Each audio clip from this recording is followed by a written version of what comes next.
This is probably where the final battle with the Eversole brothers happened on May 2nd, 1864. This is the original fireplace in their cabin, and you can see here the wood floors wouldn't have been there back in the day, but it seems like most of the bullet holes are on the far side of the cabin facing the river, so as near as I can tell, the Confederates might have snuck up on them from behind, and you can see bullet holes on that side of the cabin, because muskets wouldn't have had that kind of range to have stretched from across the river, and other bullet holes, if you leave here, what you'll notice is there's not many bullet holes on the far wall across from the dog trot, but you'll notice there's plenty of them over here.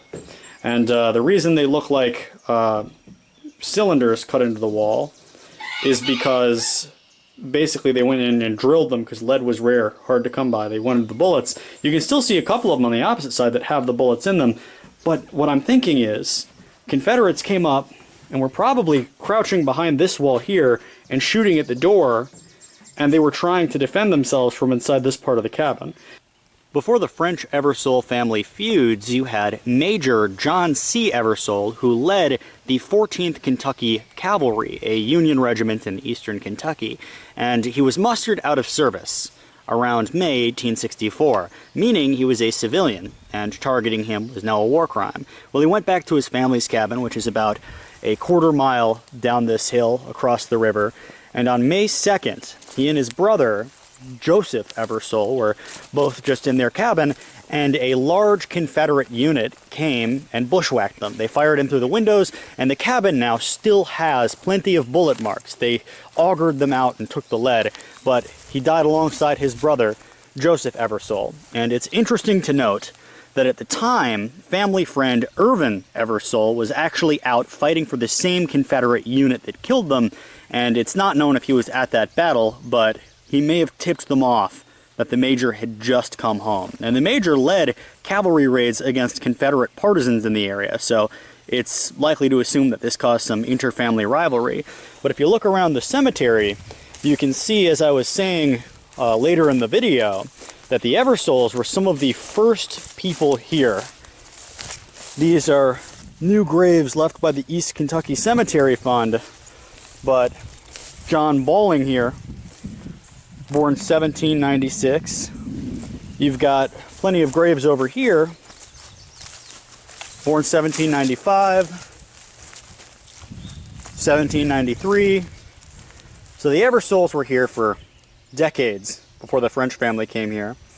And although the Frenches probably were not involved with anything back in the 1860s, their family faced a lot of hardship just over the creek.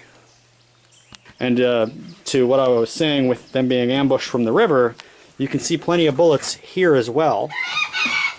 Here's what looks to be the remnants of a lead bullet still in the wall. And you can kind of see, yeah, it's a little bit oxidized. I don't want to touch it too much because I don't want it to crumble and fall out. But this cabin was built around 1809, is when many people agree. And the Eversoles were very early to this county, early to this part of Kentucky. And they married into a lot of the local families, which is why people generally tended to favor them in the French-Eversole feud. Not sure if the Eversoles built this cabin or if they acquired it after it was built. I mean, that's one of the things that you may never know. One of the things that I think is kind of interesting is also, if it was built in 1809, that was decades before Indian removal. That was the year Abraham Lincoln was born. Really? Yeah. It's weird how history overlaps like that. Yes, it is. And you can see this side was built with a totally separate wedge style than this side. I mean, this looks like a house, you know, square triangle, and this looks like square right angle triangle. And what that leads me to think is perhaps this side was built, or the opposite side, as basically a blockhouse for the Indians if they ever came and tried to ambush them from the opposite side, because they look like they were built with totally different building styles. And I am lucky enough to have actually made a friend who showed me this cabin, because it's not on the National Register of Historic Places, it's just owned by local families. And Mr. Maggard actually grew up in the local area. This is a kitchen, and he knows some of the people that own it. And they've actually taken great pains to make sure that it looks very original. In fact, if I can find a spot to show you, some of the bottom logs were rotting years ago. And they had the cabin disassembled bit by bit, and they numbered all the logs down to numbering all of the rocks in the chimneys so they could reassemble them as true to form as possible. And they used logs from a donor cabin to make the logs at the baseboard there. You can see the difference. You can see the color is different. Yeah. And so that's as close to form as they can possibly get without risking structural integrity. But they even added all the old tools. And for this to not be an open historic site, you know, clearly the property owners care about it very much. Look at this washing machine. Back in the day, you know. That's probably 1930s, 1920s. And a hand crank washer. It's a Maytag. when's the last time people actually lived in this cabin? 30 years ago. That's wild. It was continuously occupied until the 1980s. Mr. Noble bought it and built himself a home over here, and they just turned this back into the way it should have been, as near as possible.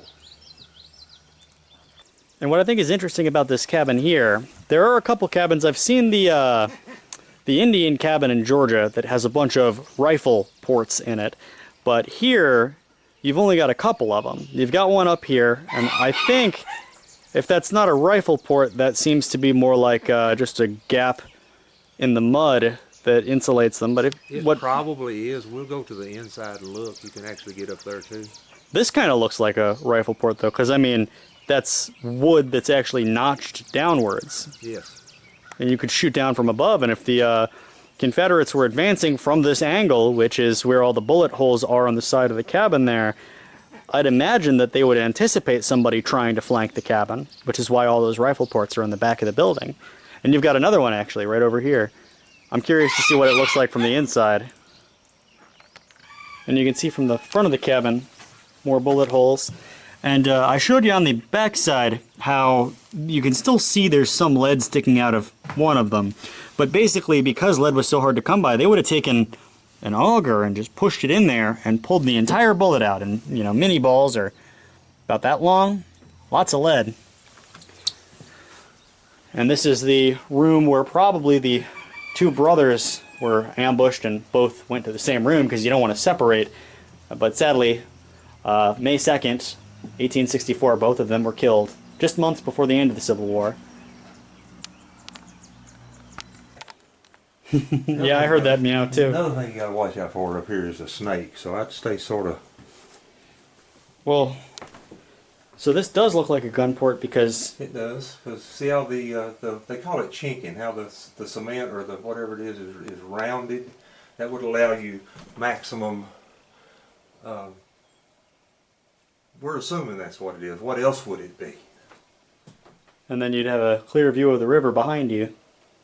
So I'm guessing if this was built in 1809 or the early 1800s, they were anticipating anybody that was going to come up on them, rather than just walk down the road along the river, they'd come up from behind.